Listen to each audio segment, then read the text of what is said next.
saya yakin kami semua pemirsa ini terkenal sekali dengan istilah pemerintah sudah memberikan peluang, ya. Dan kalau kita tidak menggunakan, rasanya semacam ada rasa salah gitu Pak ya, rasa dosa yang harus kita olah dengan sungguh-sungguh. Dari buruh, sekarang bapak-bapak sudah mempunyai karyawan. Sudah Pak. Sudah mempunyai karyawan. Baik, menarik sekali Pak. Barangkali saya kembali kepada Pak Maulani. Cerita yang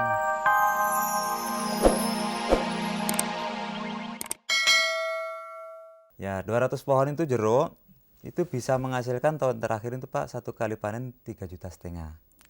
Gitu Pak.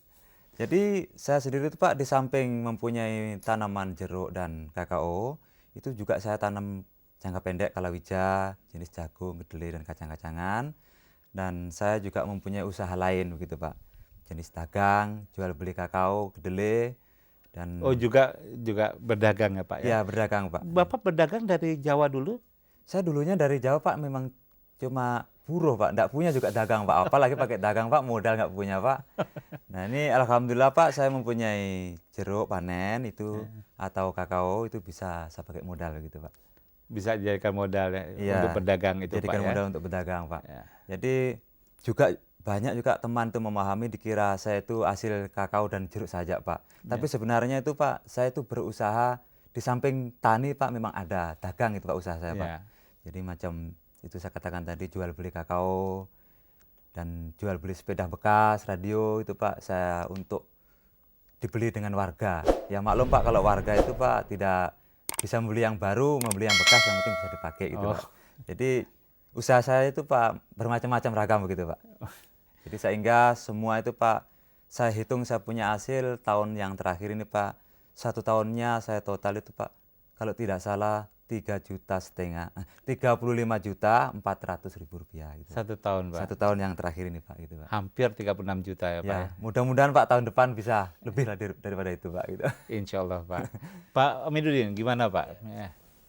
Saya bertransmigrasi tahun 91 ya, ke Sulawesi Tengah. Jadi di Kabupaten Donggala, Kecamatan Dolo, di Lalundu. Dari mana Bapak? Saya dari Pulau Bali. Pulau Bali terus. Ya. Itu di sana saya transmigrasi umum sudah dikasihkan oleh pemerintah, yaitu rumah, berupa rumah dan pekarangan. Lahan pekarangan saya olah, bersihkan, saya tanami jagung, sayur-sayuran dan lain-lainnya. Di situ saya bisa menjual kepada pembikin rumah di situ juga, dan ke pasar yang 30 kilo di situ juga dia datang, saya jual hasilnya. Jadi toh juga saya dikasihkan oleh pemerintah juga lagi lahan 2, saya bersihkan. Nah, di situ saya tanam kedelai, tanam padi, tanam jagung, tanam kacang. Nah, di situ saya bisa berhasil. Nah, di lain daripada saya bertani, saya bisa berusaha juga, karena ya saya punya ubi sudah berhasil di situ, saya punya pisang juga berhasil.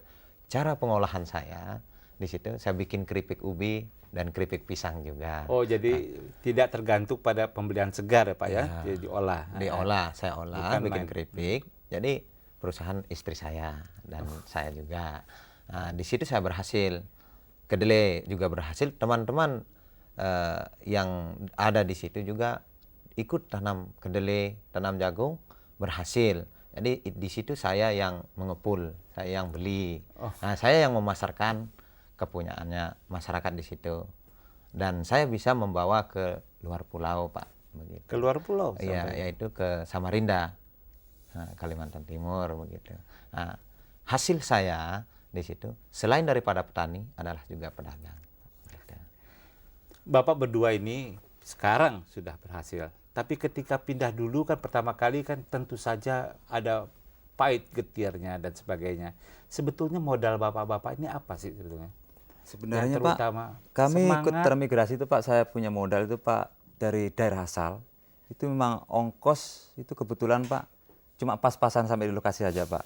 Karena saya sendiri Pak dikirim surat dengan orang tua. Nah, orang tua saya sudah duluan transmigrasi di Kecamatan Masamba, Kabupaten Luwu juga Pak, pada tahun 75. Nah, saya masih tinggal di Jawa. Nah, kebetulan waktu itu Pak saya dikirim surat dengan Bapak bahwa ada pembukaan lokasi transmigrasi, tetapi transmigrasi itu swakarsa murni. Jadi kami suruh membawa ongkos sendiri. Nah, di samping daripada ongkos itu Pak, memang saya mempunyai tekad dengan kemauan bahwa transmigrasi itu dalam keyakinan saya Pak bahwa akan berhasil gitu Pak. Alhamdulillah pada tahun ini Pak, apa yang saya harapkan bisa saya laksanakan gitu, Pak. Dan saya punya anak juga keduanya sudah bisa menyekolahkan. Dan rumah juga saya sudah sedikit sudah ya kalau bagi saya itu Pak sudah lumayan daripada dulunya gitu Pak. Sekarang sudah bisa beli sepeda sendiri, sudah juga bisa beli sepeda motor dan sudah bisa membeli perhiasan ibu di rumah dengan anak-anak gitu Pak. Bukan main. Pak Aminuddin nggak begitu. Jadi apa Pak? Tekad atau apa? Kerja keras, ya. Kalau sekedar dari pemerintah 2 hektar tapi tidak diolah kan tidak bisa kan Pak? Iya. Apa sebetulnya jadi yang terutama yang harus dimiliki oleh seorang calon transmigran menurut Bapak Pak? Apa? Kemauan atau kerja keras? Kalau saya Pak itu bertransmigrasi harus kita itu mempunyai satu kemauan dan keuletan. Kemauan dan keuletan ya Pak. Keuletan. Ya. Nah, selain daripada itu, kita bahwa akan merubah nasib. Nasib kita yang di daerah asal bahwa kita tidak mempunyai tanah dan kita sifatnya hanya berburu, yaitu mendapat uang yang pas-pasan begitu. Di daerah transmigrasi kita sudah dikasihkan tanah, harus kita olah yang bagus.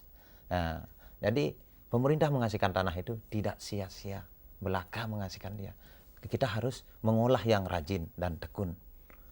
Di samping itu ada waktu-waktu yang kita gunakan lagi, yaitu selain yaitu yang kerajinan seperti kerajinan tangan atau dapat membuat kue-kue itu kan bisa enak kita di situ begitu.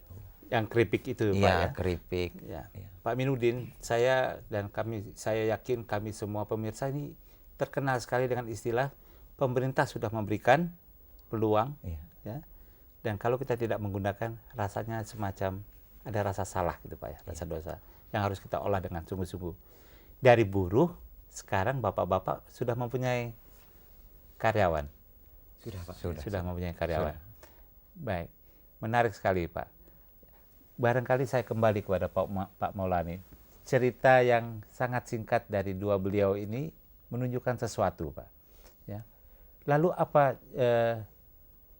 jadi ternyata benar istilah bahwa mereka tidak hanya membutuhkan ikan, tapi pancing. Bapak sudah menerangkan tentang pola usaha dalam artian besar. Tetapi pembekalan apa Pak yang juga diberikan oleh koperasi, yaitu misalnya keterampilan, penanaman motivasi atau barangkali hal-hal lain Pak?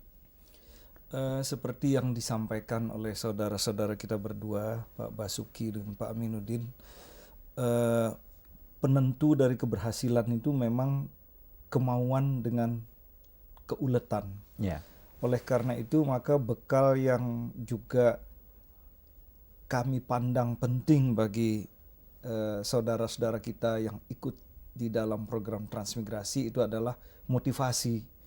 Oleh karena itu maka di dalam pelatihan-pelatihan yang diberikan kepada saudara-saudara kita yang ikut dalam program ini, itu titik berat dan porsi pemberian motivasi itu cukup besar Pak Sartono. Ya. Bersamaan dengan itu tentu saja kita memberikan keterampilan yang disesuaikan dengan pola usaha mereka. Saya kira Pak Sartono juga setuju keterampilan itu akhirnya hanya akan memiliki makna bila mana itu dilandasi oleh motivasi yang kuat. Sebab kalau tidak ada motivasi, biar ada ilmu, ada modal, ada apa itu tidak banyak artinya. Dan memang barangkali Pak Basuki dengan Pak Aminuddin ini tadi ada menyinggung tentang pada awal-awal mereka. Ya. Pada tahun pertama, tahun kedua itu memang godaannya besar sekali Pak Sartono, karena masuk babat alas mertani gitu ya.